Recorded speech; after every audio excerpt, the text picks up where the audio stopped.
पुलवामा हमला 14 फरवरी 2019।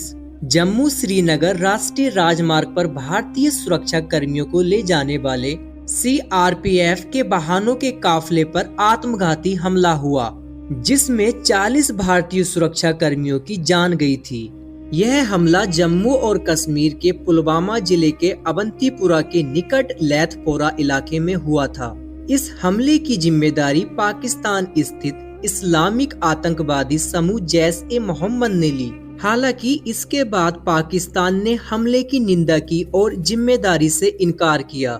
आज पुलवामा हमला में शहीद हुए सैनिकों की चौथी बरसी है। इस दर्दनाक हादसे को आज 4 साल पूरे हो चुके हैं। इस सीरियस मौके पर आज मैं आपको इस हमले की पूरी कहानी बताऊंगा।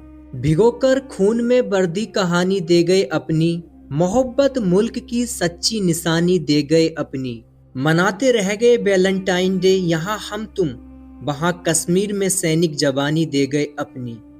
ये दास्तां है 14 फरवरी 2019 की, जब पूरा देश वैलेंटाइन डे मना रहा था कि तभी अचानक से हमारे 40 जवानों को पुलवामा हमले में शहीद होने की खबर आई थी।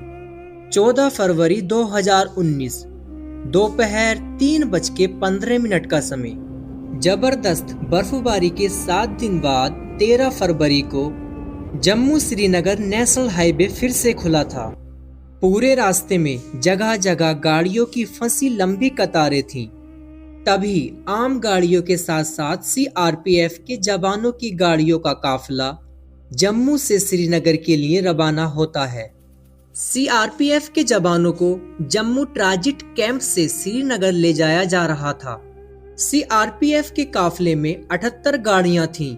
इनमें बस, ट्रक और एसयूवी गाड़ियां भी शामिल थीं। इन गाड़ियों में कुल 2547 जवान और अफसर सवार थे। हर बस और ट्रक में 35 से 40 जवान बैठे हुए थे। आमतौर पर सुरक्षा कर्मियों के ऐसे काफिले के लिए अलग से सुरक्षा दी जाती है। इन काफिलों के बीच आम गाड़ियों को आने की इजाजत नहीं दी जाती है। सीआरपीएफ का ये काफिला अभी पुलवामा से गुजर ही रहा था कि तभी काफिले के बीच एक एसयूवी गाड़ी काफी तेजी से आती है और 2 बसों के बीच बहुत तेजी से टकरा जाती है। एसयूवी की बस से टक्कर होते ही इतना तेज धमाका होता है कि उसकी गूंज कई किलोमीटर तक सुनाई देती है। धमाका होते ही उन बसों के परखच्चे उड़ जाते हैं। धमाका होते ही चारों तरफ आग के शोलों का गुब्बार उठने लगता है। इसके बाद काफिले में शामिल जो गाड़ियां जहां थी वहीं थम जाती हैं और बाकी सभी गाड़ियों से फौरन जवान बाहर निकलते हैं और अपने सभी साथियों की मदद में जुट जाते हैं। मौके पर तस्वीर बेहद डरावनी थी। जो एसयूवी बस से टकराती है उसमें करीब 200 किलो विस्फोटक बारूद रखा हुआ था। जाहिर है कि टक्कर के बाद एसयूवी के भी परखच्चे उड़ गए होंगे। जिस तरह से एसयूवी को बस के बीच लाकर टक्कर मारी गई थी, उससे ये साफ जाहिर था कि यह एक फिदायीन यानी आत्मघाती हमला था। हमले के बाद उधर बाकी जवान अपनी अपनी गाड़ियों से उतरकर अपने साथियों के पास भाग रहे थे। तभी दूसरी तरफ आतंकवादियों ने हैंड ग्रेनेड और गोलियों से हमला बोल दिया। यानी कि जाहिर है एसयूवी गाड़ी में मौजूद फिदायीन के अलावा और भी आतंकवादी मौजूद थे। बाद में हमारे सभी घायल जवानों को अस्पताल ले जाया गया और पूरा इलाका घेर लिया गया। वक्त बढ़ने के साथ साथ शहीद जवानों की गिनती भी बढ़ती जा रही थी।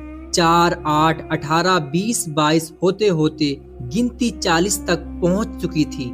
उधर हमले के बाद ही आतंकी संगठन जैश-ए-मोहम्मद एक बयान जारी करता है और कहता है, मैं इस मामले की जिम्मेदारी लेता हूं। जैश ने दावा किया कि जिस एसयूवी से जवानों की बस पर हमला हुआ वो गाड़ी जैश का आतंकी आदिल रशीद डार चला रहा था। सूत्रों के मुताबिक सुरक्षा एजेंसियों ने 8 फरवरी को ही सुरक्षा एजेंसियों को घाटी में बड़े आतंकवादी हमले का अलर्ट भेजा था। सुरक्षा एजेंसियों की रिपोर्ट में कहा गया था कि घाटी में आतंकी आईईडी ब्लास्ट कर सकते हैं, लिहाजा सुरक्षा जांच के बाद ही जवानों के काफिले को निकाला जाए। डर ये भी था कि इस अफरा तफरी में आतंकी काफिले में शामिल दूसरे गाड़ियों को भी निशाना बना सकते हैं।